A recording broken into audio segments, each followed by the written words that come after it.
Hustle, hustle, hustle.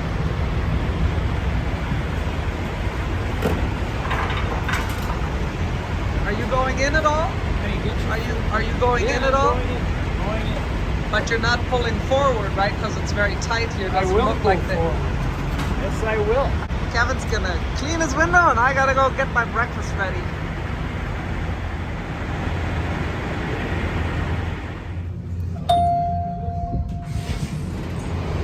Hey, there's another Crete.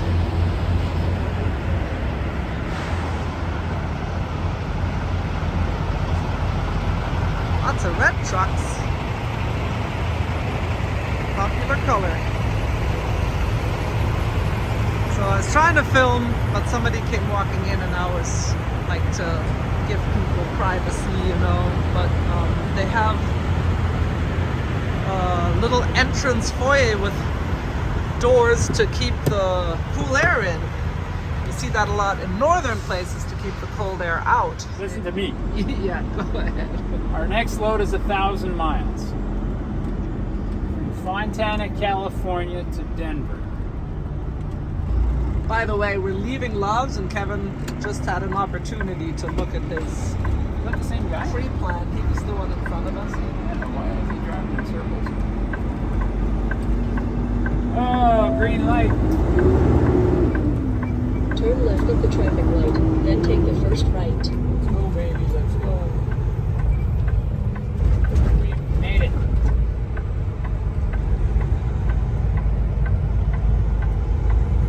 Turn right on Gateway Boulevard West. There were a lot of Crete and Schaefer drivers over there.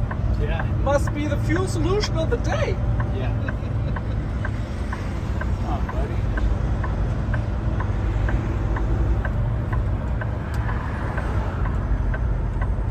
By the way, welcome to the Joy of Trucking. In today's video, we are going to have a discussion with Kevin about the initial ideas around how he plans trips and taking something very important into consideration. We're also going to drive through Fort Bliss and chat a little bit about that. So we hope you enjoy it. Welcome aboard.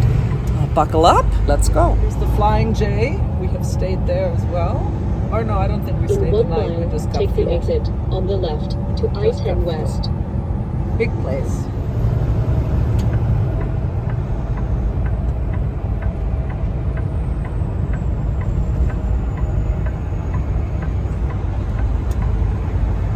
If you like the video so far, please remember to give it a thumbs up. That really helps the algorithm. And also, if you decide to drive for Crete and our videos have been helpful for you, please be so kind and use our referral code SLOKEV, S-L-O-K-E-V.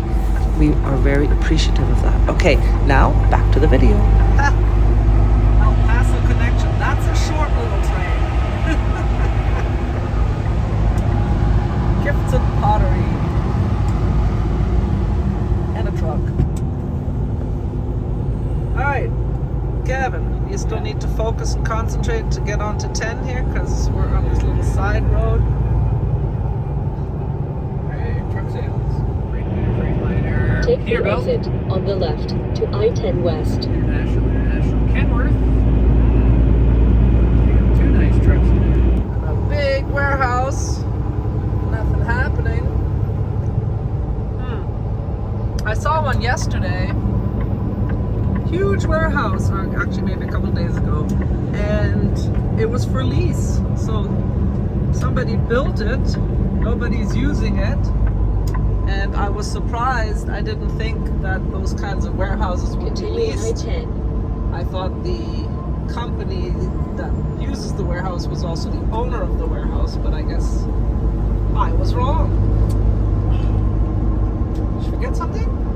Yeah, I was going to show you that video while we were Oh, stopped. the video. And I was going to check my email and our bank accounts. Oh, so many things. You were in such a hurry, I know. You harassed me to hurry up, and then I sat in here waiting for you to come I back. didn't want to be there long. Not doing our 30 yet. Uh-huh. Not time for that. All right, so let's talk about that load. You wanted to tell us some things in terms of how you think about it. And I think our viewers would like to know what your thought process is when accepting a load like that and starting your rough draft planning. The pickup time is 1 in the afternoon. It's a live load in Fontana, and then drive 1,000 miles to Denver and deliver 3 days later. And I think the delivery window was it in the afternoon? Yes. So it's a 2-day drive, but we'll do our reset on the way. The question is, where are we going to reset? We're going to we'll drive 2 days, do a reset, and then get it delivered in the afternoon of the third day. That's all doable. But you got to look at the 70-hour clock and see where you're going to run out of your hours. And the first concern is to get loaded and get out of LA before rush hour. The Fontana is like the east end of all that LA mess. So we load up in Fontana, we can go up through Hesperia and Barstow, and get to, we'll probably go through Vegas into Utah,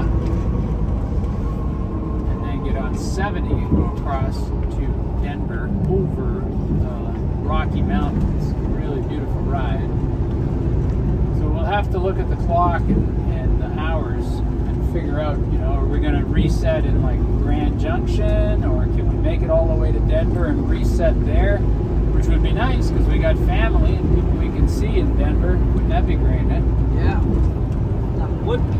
And it will be, today is Sunday. In 3/4 of a mile, So it'll take be exit 42B on the right 18, toward Bob 19, Hope Drive, Thursday then when we keep left. deliver. So if we're up around Silverthorne and we reset, we probably won't see anybody we know, because sometimes they go up into that area on the weekends, for hiking or skiing or whatever. But we won't be there on a weekend.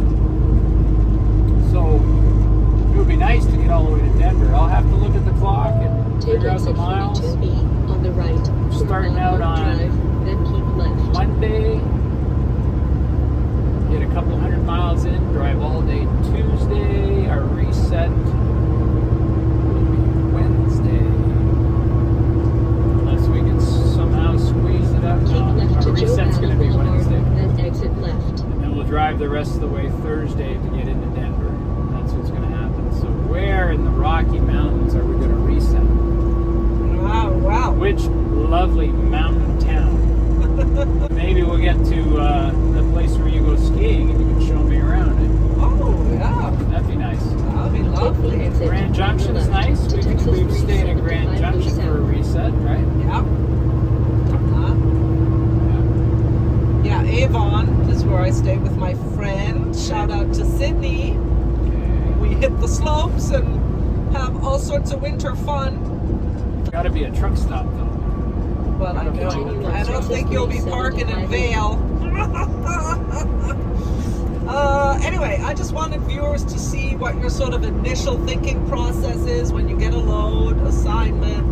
You do a sort of a rough draft, and then there are different things you have to keep in mind. Like when you were first trucking, sometimes you would start your planning and you would forget that you had to consider the 70-hour clock and the reset. Yeah. So we'd get an assignment and it'd be like, what? That's so far out, whatever. And, we've learned in the meantime that you always have to check, where am I on my 70 and how will my reset play into that? Because the last reset, we actually had to do it a day early in order to work everything out with the load assignment, and that was okay. You didn't have that many hours left, and we dealt with it. We don't like to do that. We had 13 hours left, but we had to reset because the load we were picking up wasn't ready until the following day. So instead of resetting Thursday, did a reset Wednesday. Right. And because of that, our next reset's going to be Wednesday. So at the end of today, we'll have 24 hours left.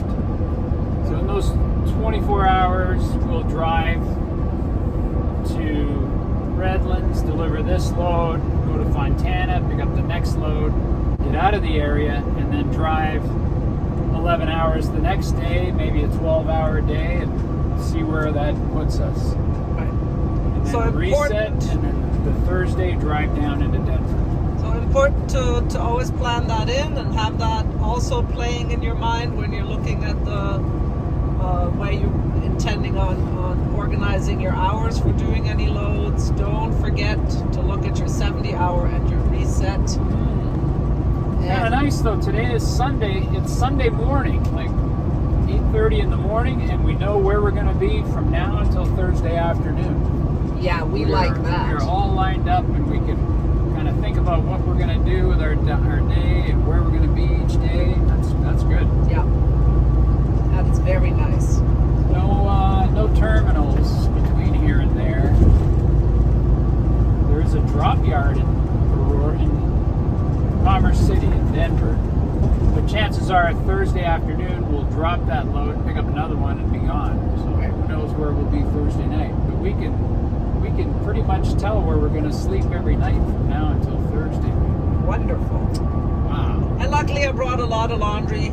I mean, a lot of clothes and things, because usually I like to do laundry at terminals. I mean, you can do them at trucks, do your laundry at truck stops, but I just wait till we have a chance to be at a terminal.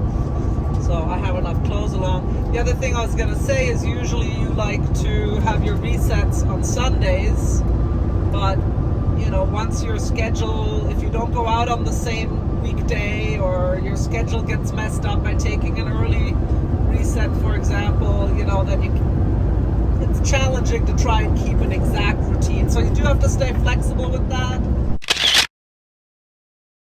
Even though that's what Kevin likes to do, is take the Sunday off. You know, if that doesn't work out, then it doesn't work out. And then by the time he comes to his next home time, he can kind of get things back into balance and start off fresh. But it can also happen, doesn't happen often, but it has happened where you end up having to run on recaps that you really do try to avoid and usually successfully do so. That can also happen if you don't run out your 70 within the first 6-7 days. Right? Yep. Even though I think, as far as CRETE is concerned, I mean, if you're a productive driver, I don't think they would have a problem if you know, you might still have enough hours to be on recaps, but you might say, I think I'm going to take a reset and freshen up my 70-hour clock. You could. You could do that. Because you are the captain of your ship. And I think that was Werner. What? They used to say that. I thought you say that. Don't you say that? What, did you adopted from Werner? Yes. Oh, except I think at Werner they told you way more what to do. So you're the captain of your ship as long as you do what we tell you.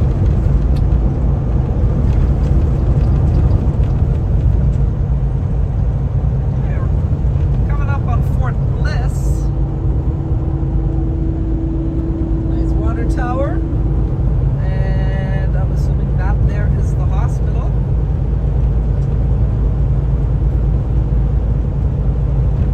Also, you can get to the El Paso International Airport from here. Oh, it's a very empty parking lot. I guess everybody's healthy. That's good to know. Or are they building it still? What's the story over there? Does somebody know?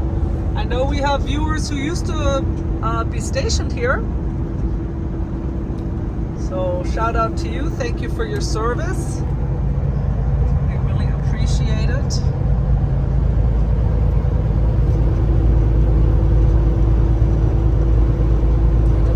The sacrifices you had to make to serve your country. We don't take it for granted.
Some military units give themselves special names, like the Big Red One, or the Screaming Eagles,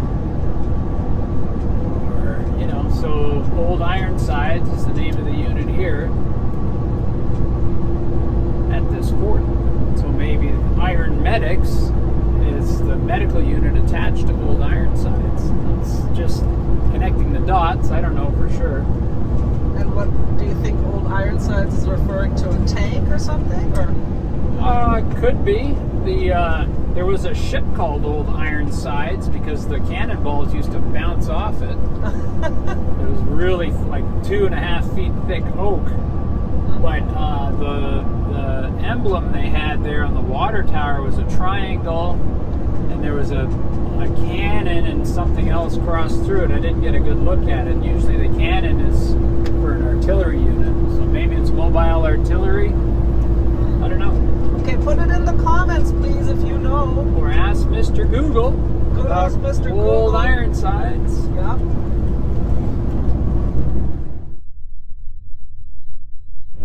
The Matadors.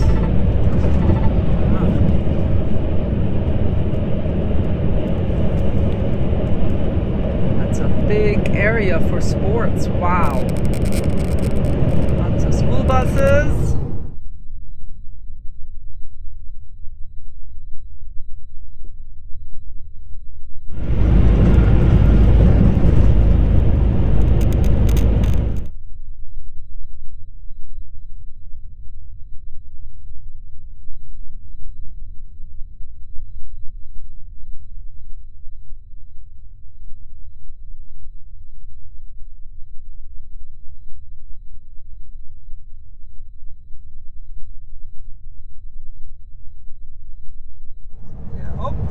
More school buses. Wow. We're at 4,000 feet. How high do you think we're going to climb up there? 7,000. That's 2,000 feet higher? Wow. Thanks for riding with us today. If you enjoyed it, please do give the video a thumbs up. And if you want to do the 375 loop around El Paso with us, be sure to join us in the next video. It's going to be fun. Put your comments and questions below. Hit the subscribe button and the notification bell if you haven't done so yet. And we'll see you in the next video. With love from Kevin and Tanya. Bye.